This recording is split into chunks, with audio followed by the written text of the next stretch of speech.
So this goes to South Doyle instead of the Fulton. Board members brought commissioners a bigger zone map this week with a couple of changes. What we found out was that Austin Homes was not where we thought it was located on the smaller map. That would mean moving Austin Homes and Townview Terrace students to the South Doyle zone and College Homes and Western Heights students to Fulton. The board also presented 5 criteria they think a plan should include: equitable facilities and curriculum, diversity of the student body, non-racially identifiable schools, a student population of 1,000 or more, and compliance with the school's current transfer policy. Board members say this plan doesn't meet those requirements, and commissioners questioned why they even presented it. Board members say they're only heeding the commissioners' request. There are other options that do meet the guidelines, but they're not with Fulton and Austin East Open. We're talking about kids, school kids, we're talking about parents, we're talking about taxes, we're talking about very large expenditures, as well as the OCR, just all kinds of ramifications of this that we're going to work out. Board members say they want specifics from the commission about how much they'd be willing to spend on the plan. No date was set for a future meeting.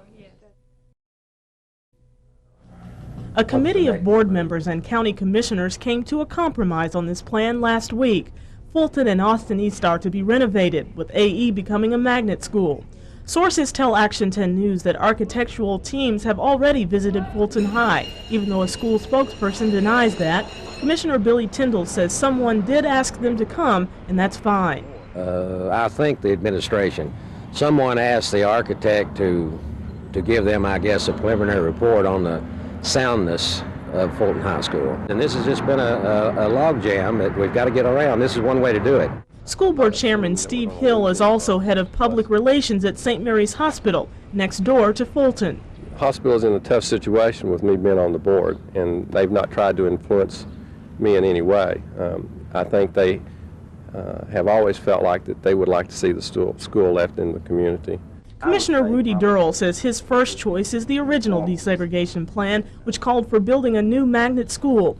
Durrell questions whether students outside the area can be attracted to an inner-city school, and he's concerned that even this plan won't be fair and equitable to inner-city students.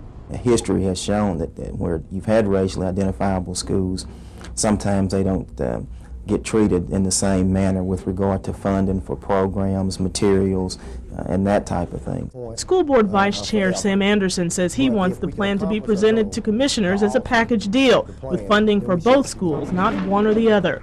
If approved tonight, supporters of the plan are hoping it will be considered by County Commission at its next meeting on May 24th.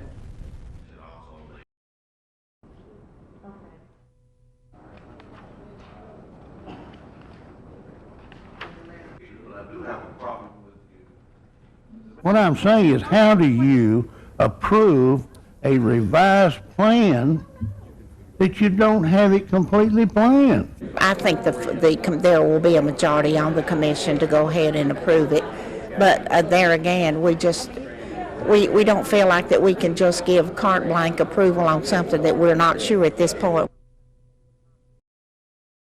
It's a little upsetting simply because this is all about education. And when you talk about the Education Committee, this is the compromise that we've come to, I think, virtually at their request. What's the next move, Mr. Chairman? This is the latest move in the effort to map out a desegregation plan that the County Commission will fund. This is the present Fulton zone. The ideas brought forth were suggested by board member Sam Anderson last month. In this plan, Fulton High will stay open and be renovated. Whittle Springs Middle will remain a feeder school. Austin East High School would also be expanded and become a magnet high school, with Vine Middle, a feeder school, also becoming a magnet. I don't see that becoming a reality. Commissioner Frank Bowden says he doubts there will be community support for this latest plan and predicts federal courts will ultimately decide this issue. Others doubt whether magnet school curriculum will really be new and exciting. African-American community leader Denny Littlejohn says this is progress, but there's still a need to address middle and elementary schools. There's still a great need for a middle school in the Mechanicsville-Lonsdale area. That's not proposed in here. Commissioner Billy Tyndall says there will be support of the plan in the Fulton community. I think the majority of the constituents over there are sold on the community high school or community school concept, and this certainly does that. It may not be, as I said, my first choice, but I can support this as a second choice, knowing that we will all be looking long and hard about the quality of programming. The full school board will have to approve this version of the plan before presenting it to County Commission. The board meets next week. Cassandra McGee, Action 10 News.